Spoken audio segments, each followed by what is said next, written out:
I think the story of the deaths of the Balibo Five is such an extraordinary piece of our history. You know, here we have 5 young guys in their 20s executed by an invading army. Rob did a really smart thing. He cast pretty new or pretty unknown guys.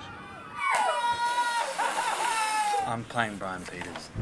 I'm playing Greg Shackleton. And the gentleman in front of you? Tony Stewart. I am Malcolm Rennie. I'm Guyton Grantley. Playing Gary Cunningham. We actually have some small moments to shoot tomorrow.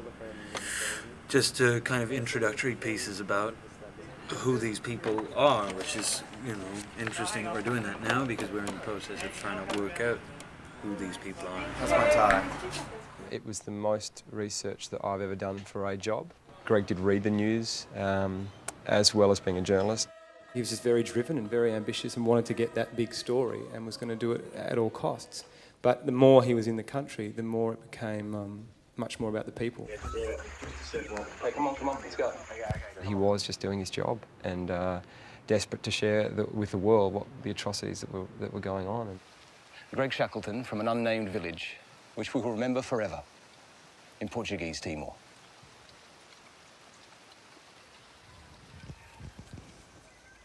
Part of our process was to get as close as we could to understanding these real people.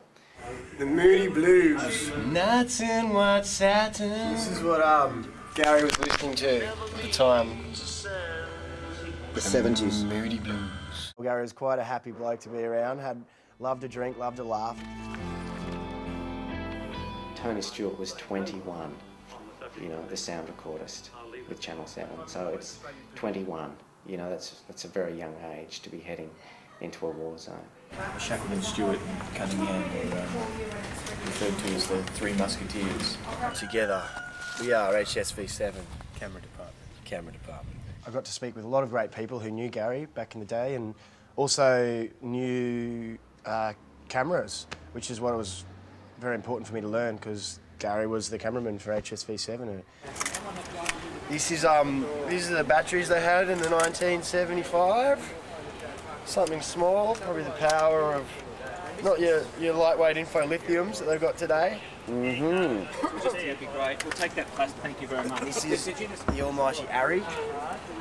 Arri Flex. 16 mil. Let's shoot a movie. We know they're in the background here. No, right. Zoom in.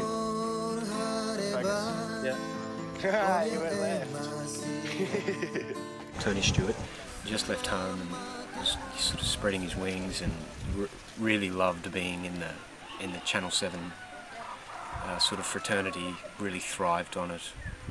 Greg, Gary and Tony did all the dangerous assignments for Channel 7, and by that I mean bushfires. Yeah. If there was an accident at sea, they went off, etc., etc. And the editor said to me he did that because Greg never took chances. Greg was a very careful reporter. I had Greg's diary from the time and he'd kept a journal of every day in Timor, and to suddenly read all these names and all these people he's talking about, to suddenly be there, to suddenly land in Dili, meeting the same people that he met with and drank with, and it just took on an incredible element, an enriching element. You don't have to do much research when you literally go to the place and retrace their steps, literally, and go to Hotel Turismo and go to Balibo, and it's in the air. Channel 7, Channel 9. Malcolm Rennie was a cultured, young, professional journalist aspiring to greatness, like any young, ambitious man. Balibo, East Timor, was only his second assignment. Malcolm, who was my cousin, he was approached it in a thoughtful, intelligent way, and he wanted to go. He really wanted to go, and he saw that as his job. One thing I was told was he had one accent for, of course, journalism, and that very BBC, proper spoken in accent, and then he had his accent, which was very raw Australian, and I guess a hybrid of someone who's lived in 3 different countries. I'm working on my accent as well because I'm not quite convinced that it's actually paying any bills right now. There's an enormous amount of information here that Robert's actually resourced over the last 5 years.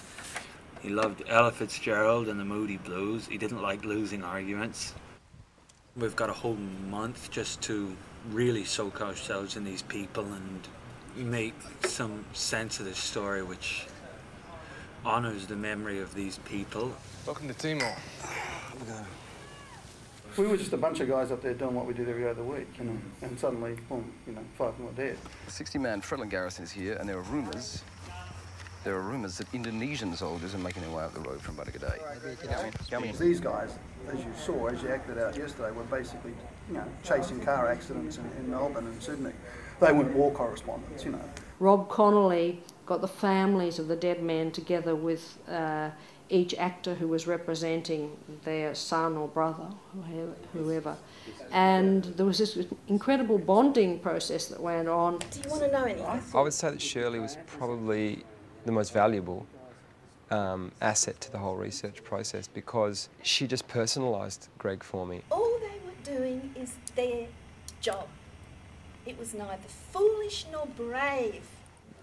To feel her fire and then carry it into the making of the film was just an incredible honour. Greg Cunningham, Gary's older brother, invited us to his restaurant to have a meal. And I got to meet Anne, Gary's sister. But what was a big surprise was we got to meet John Milkins, who is Gary's son. Gary probably never knew that he had this son, and either did the Cunninghams, which was, I think, really a special gift for them. I'm John Milkins, I'm Gary Cunningham's son. That's the kind of guy he was, I reckon. You know, he's relaxed, he's pretty chilled. In making Balibo, we wanted to include the families of the Balibo 5. This is a huge day for us, to be able to see this happening and on numerous takes. We wanted them to feel that they had access to the film and that the film wasn't being hidden or concealed from them. That included, for example, John Milkins and Anne Cunningham coming up to Darwin when we were filming and being extras in scenes and attending some significant sequences that we were filming. So having seen it 15 times in a take sort of helps it become normal. Because I was the only person who'd known them, they kept coming to me and saying, do I look like Gary or do I look like Malcolm? What am I doing wrong? And it was great, but as I say, a very eerie experience because they did come to resemble the people that they were representing. How weird is this? I'm standing next to my dead brother, you know? Yeah. Is that bizarre? Is that bizarre? There was a moment in Balibo in the morning before we filmed where they all went down into the ruins of the house that these 5 young guys were killed and lit a candle for them before filming the scene. And I realised that they had gone on a journey with these people that they were playing. And I hope that this production lets the world know of what sacrifices and what lengths these guys went to tell the truth. It's a Balibo 5 shot.